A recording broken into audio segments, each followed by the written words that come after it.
Do you have big aspirations for your career, but you're stuck trying to figure out how to stand out, differentiate yourself, build those trusting relationships, and even proving your credibility and readiness for the next opportunity?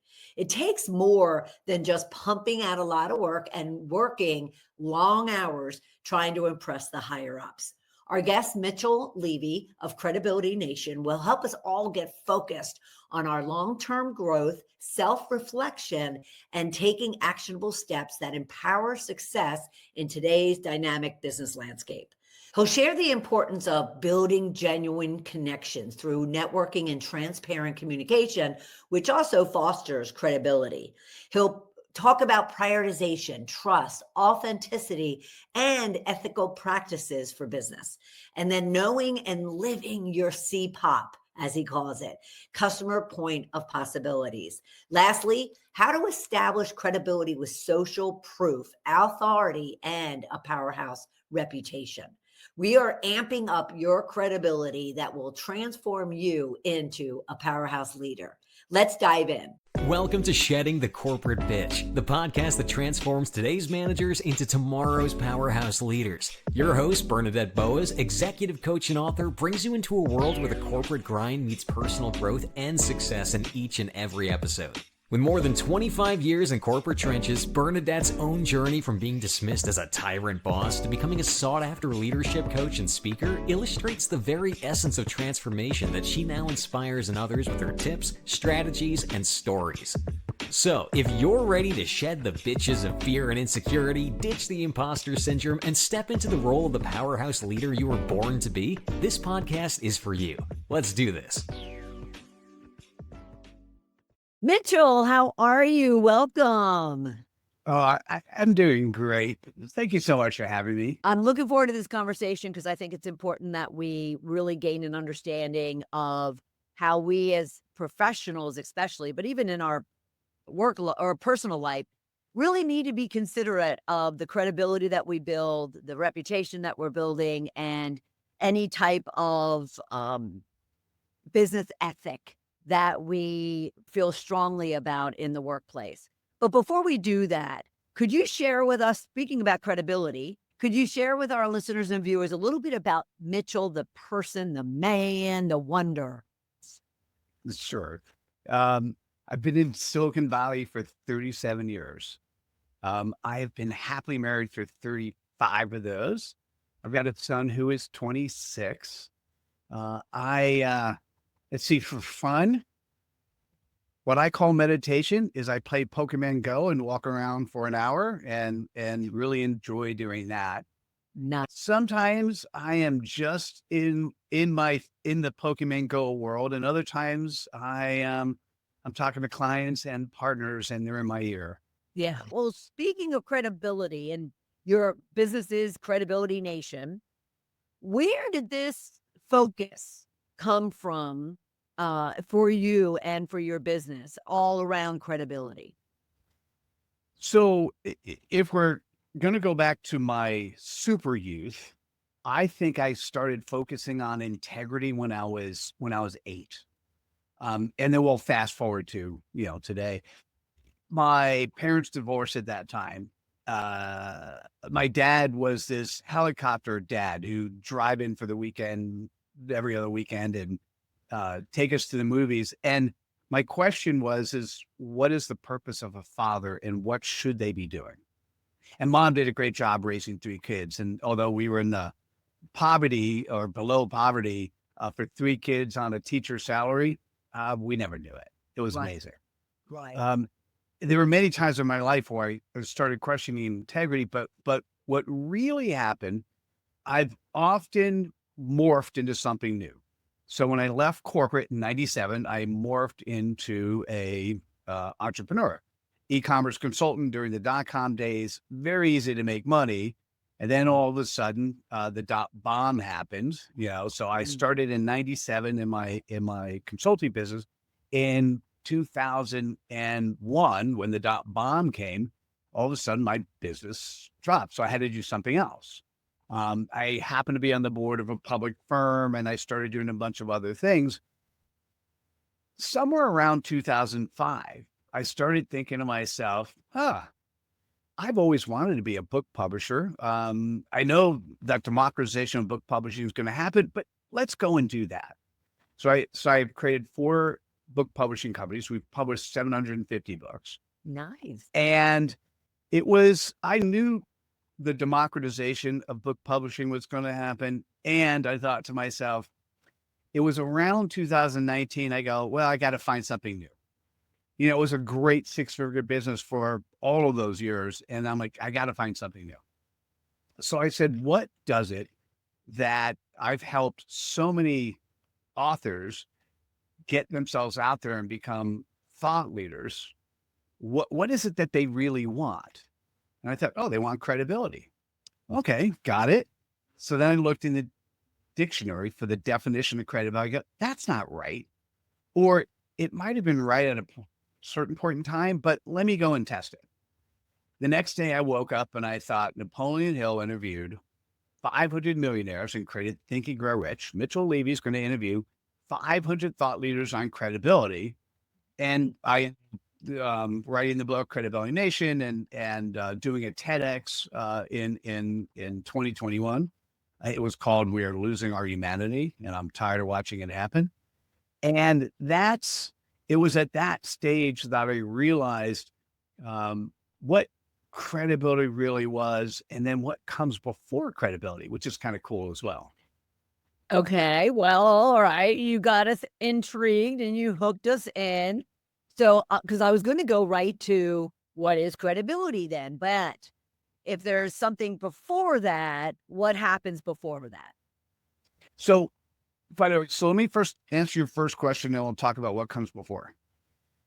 You used the phrase in the pre-interview and then also in my intro, and you said know, like, and trust. But what happened is I found in practice that's not the right order. That was the order when the phrase was created prior to the internet. Because, you go into a town and the town has 2 blacksmiths, and you go to somebody who you trust, maybe the bar saloon. Hey, of the 2 blacksmiths, which one should I use for my horse? That's the no, right? That's the no and the like and the trust. And nowadays we have access to all information we need. And we say, hey, what's the local blacksmith? You're going to get tons of things coming up to you. And let's say you get 10 choices. The first thing you're going to do is, do I trust that this person can do the job? So the phrase is trust, know, and like. So credibility is the quality in which you're trusted, known, and liked. And then I've identified 10 values associated with that. Now, what comes before credibility is, what are you trusted, known, and liked for? Well, before you move off of that, though, 1 minute, before you move off of that, because I'm having a hard time wrapping my head around that. Because unless there's a degree of no, how does one even gain trust in someone if they don't, in some degree, know them? So it's let me redefine know for you. It's not that I know of you, it's that I know you. So let's use the example of you're searching for a service. Or I'm interested in looking at your service, right? I'm looking at you. I might type into Google, and all of a sudden this podcast pops up or your website pops up. Now, if I'm actually looking at you and I've done a Google search, or I've searched on any one of the AIs, I might have said, hey, give me the top 10. And so I'm going to give the top 10 the first 3 to 5 seconds to actually establish, hey, is this somebody I can trust? Is this a trustworthy site, or is it crap? If it's crap, I'm going to move on. If it's trustworthy, I'm then going to say, let me get to know them a little bit better. So I'm going to probably spend 50 to 60 seconds taking a look at the site. And when I look at the site, for instance, somebody asked, I got a podcast. Somebody asked to be on my podcast this morning. I looked at their site and I'm like, well, interesting. Okay, I will have a preview. And then I went to the bottom of the site and I watched their video. And normally, I only watch a video for 30 seconds, but it was so intriguing. I spent the entire 2.5 minutes watching the video of all the testimonials, all strung together well. And she did such an amazing job. It was an easy yes. I mean, Right. I said yes before I interviewed her because I got to know her through her customers. Right. And then guess what? I got to like her through her customers because she did, when the clips that she was having, when one of her customers would say something, she'd smile at unique points in time. I got to like that. And so I really got to, no, it's not that I know of, but I actually know you. What's important to you? What's valuable Right. to you? Right. Okay. Okay. I can get my head around that. I can get my head around that. All right. So we're clear on that. And then you were going to share what comes next, you said, is credibility. And so in your world, what you've discovered, what is credibility? It's the question becomes, are you credible in or about what? And so you actually said it in the question. It's clarity. And what I've done now over 1,000 times is I have a formula to be able to talk to any company or any human and allow them to articulate in less than 10 words where they are executing on their purpose. Because here's the cool part. If you are every day playing in your playground, playground, right? You're having fun and you're playing your playground. And when you're answering questions and you're communicating and you're writing posts and you're solving clients' problems and you're playing from your playground, you have a consistent way in which you're showing up. That level of consistency is what brings in, the alignment of your internal and external integrity. It's what allows you to show up. We use the word ethics here, ethically in the same way, regardless of the situation, because you have a playground, you have a compass in which you can help yourself make decisions. Clarity is the thing that will allow you to have a compass for your decisions and your behavior. And if you then take that compass and you do a good job marketing and you show that compass on your website, on your social, how you engage with people, you've also created a magnet for people to be attracted to you. So clarity comes first. Right. Oh, very nice. And is clarity the end all be all when it comes to credibility, when it comes to someone building the reputation that would attract others? It's a very good question. It's not the end all be all. It is the way in which you can narrow down and focus on what's important to your audience. It's a way you could narrow down, focus on what's important to you.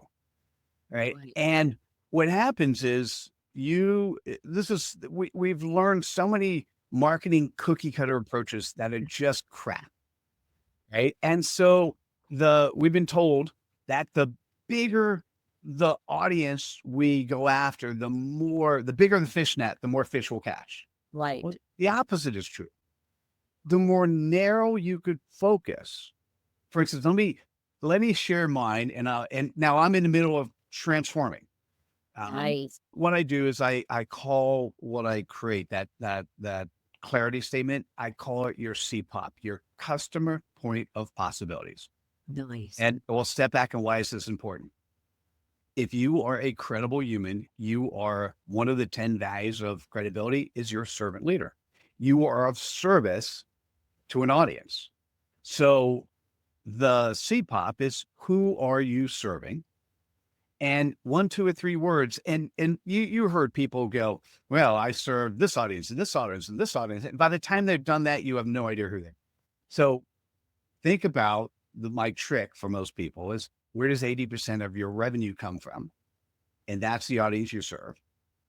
So in the corporate space is, who do you serve, right?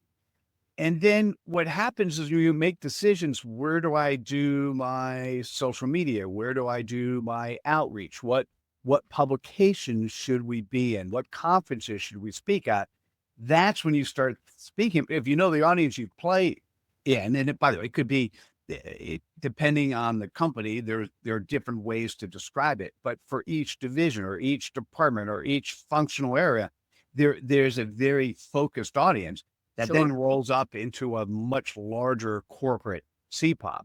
And then what happens is the decisions you make is, well, like you said, if I talk here, is it going to influence somebody? Because the best marketing is marketing somebody who's going to refer you. Word of mouth, because today, we don't know about deep fakes. We don't know about all this stuff online. So if I said to you, hey, I have a service I need to do, and you told me, well, you and I have built a relationship together, I'm going to trust that recommendation. They're going to get past the trust immediately. I'm going to get to know and like them. And the whoever you recommend there's a much better chance I'll use them because you recommend them for me too. So you were going on to say that if they were a kind of a revenue generating individual.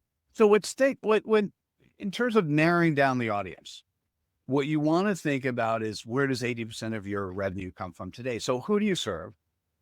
And the next element is what is from their perspective, not your perspective, what is the major pain point they want to overcome? Or what is the biggest pleasure point they want to reach? 80% of the time, the CPOP is a pain point driven CPOP. But if the audience you're serving, and you'll hear mine is Inc. 5,000 CEOs. If the audience you're serving has an ego, you typically want to give a pleasure point. So my CPOP is a little on the longer side. It's Inc. 5,000 CEOs leading the future with executive gravitas. We could talk a lot about executive gravitas, and I'll come back to that. But what I want to talk about is, one of my friends I shared it with said something interesting, and it kind of made me laugh. I didn't laugh at him, but he said, so why are you limiting your audience to 5,000 people? That's such a great question. I love you. First of all, if a small fraction of the 5,000 said yes today, but I don't have the infrastructure in place. Right. So if 50 or 100 said yes today, that's not, that'll work tomorrow, but today. Right. Second thing is, if you could become known for being the whisperer to an audience that has respect, now what happens is, well, you could, the cool part, if you've narrowed who you are so narrow, if somebody's, for instance, not an Inc. 5,000 CEO, and they hear that and they trust that, and as they get to know and like me, they're like, yeah, Mitchell, I might want to hire you, but I'm not an Inc. 5,000 CEO yet. Would you work with me? Like, that's okay. That's great. Now I get a choice, Right. Yes, you're not saying no to those outside that scope. You're just making sure that you're very narrow, specific, and clear. Talk about clarity, to then attract other opportunities. Absolutely. So one of the things I did on the corporate space, I wrote an article in CEO magazine on how do you tops down draw based on the simplicity of a CPOP. How do you roll it down inside of a company?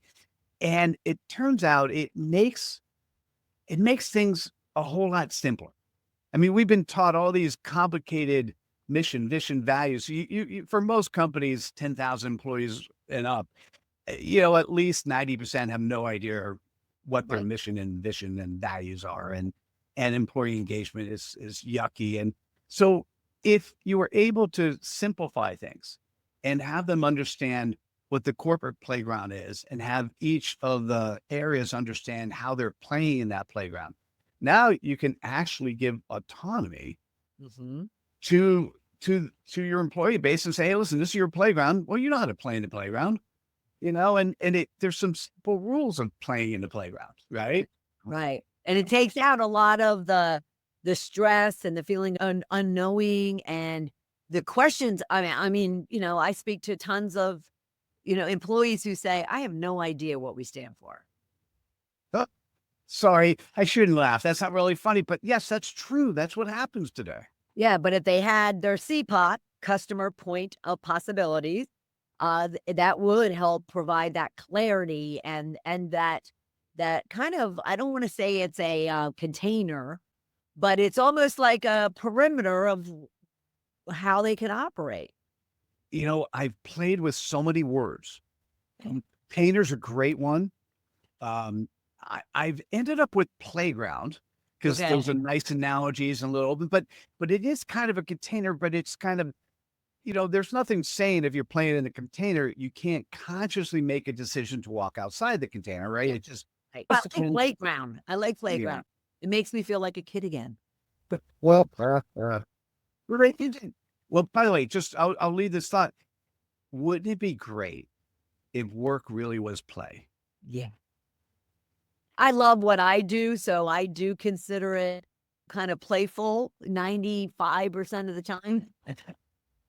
But yes, it's very, very, very true. And you mentioned employee engagement, and I think I'm imagining just how that number, that metric would tick up tremendously if their CPOP was trickled down and leaned on a regular basis.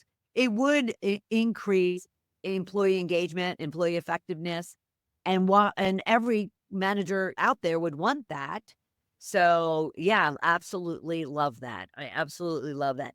Now, tying this back to not only credibility, but integrity, where do you find the biggest breaks, maybe we'll call them, or challenges that leaders are having when it comes to not only knowing and being clear about what they stand for, but living it? Yeah. Wow. Deep breath.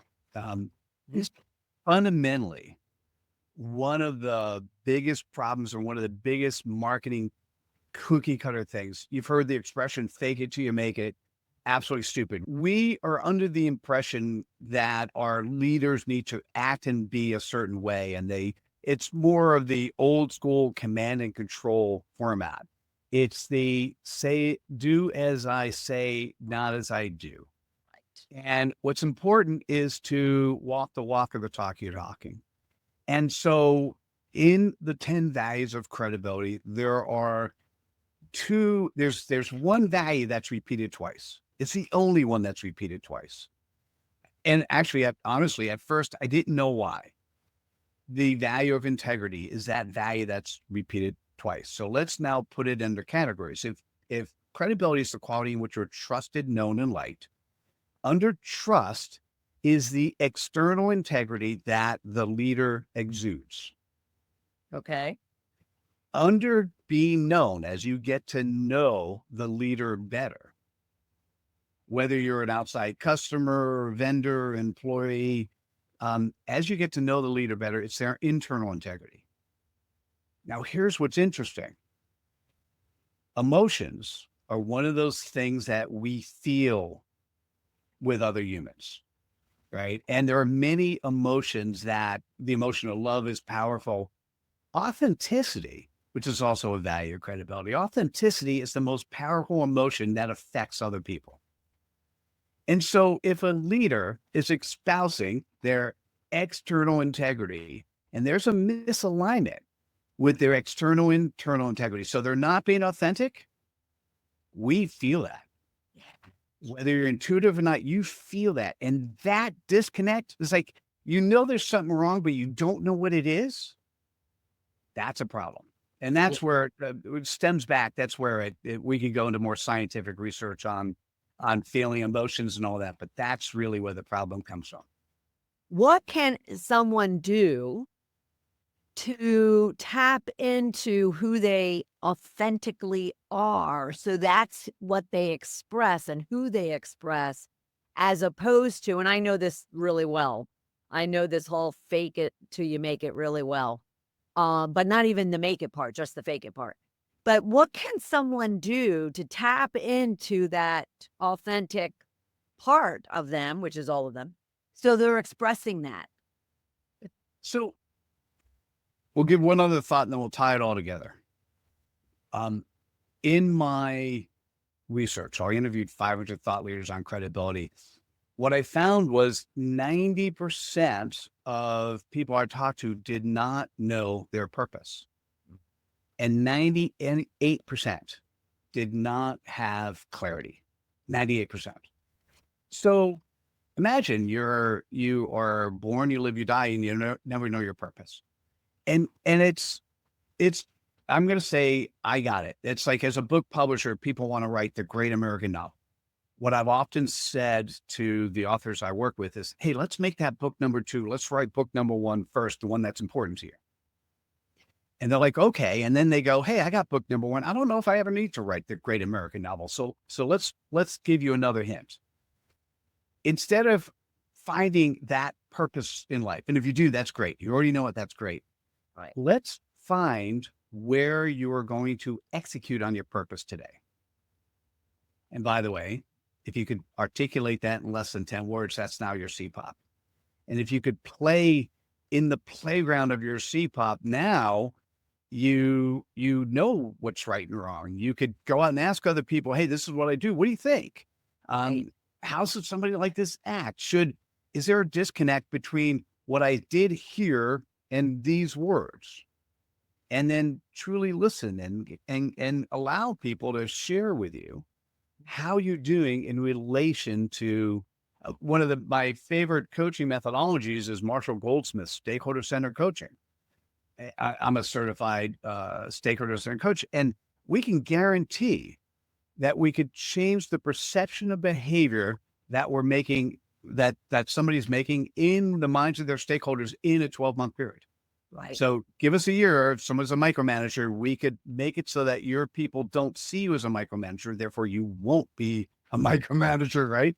And so if you play effectively in your playground, then you've got a compass that will allow you to make decisions and demonstrate behavior that's in line with your playground, which if you are executing on your purpose in your playground, it all ties together. It's very, very simple. It's just absolutely not easy.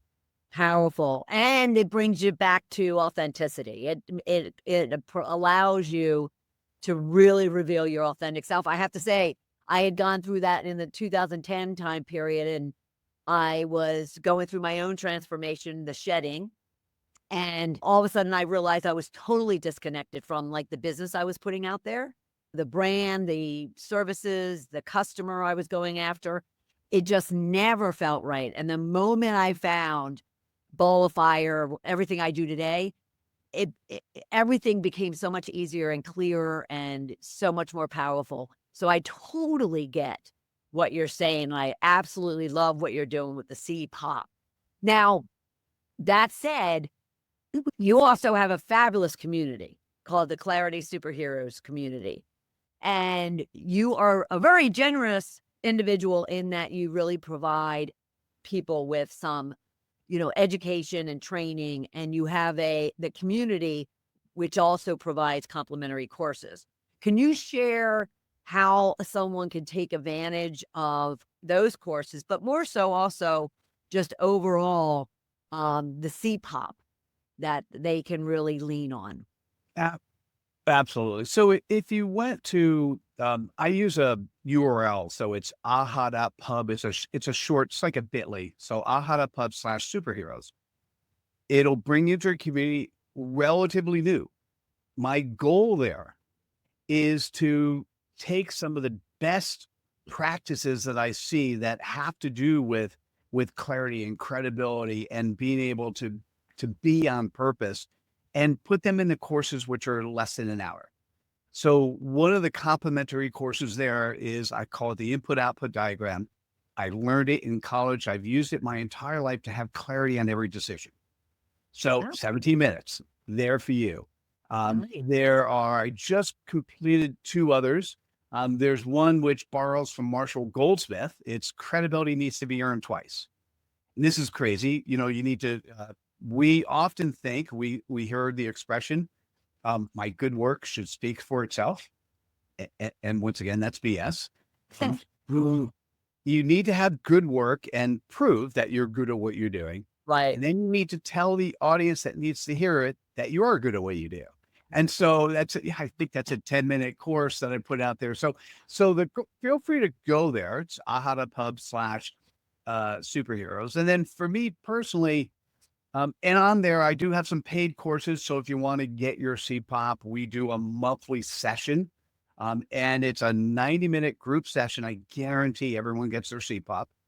And what I'll say is feel free to just go to my website. It's just mitchelllevy.com.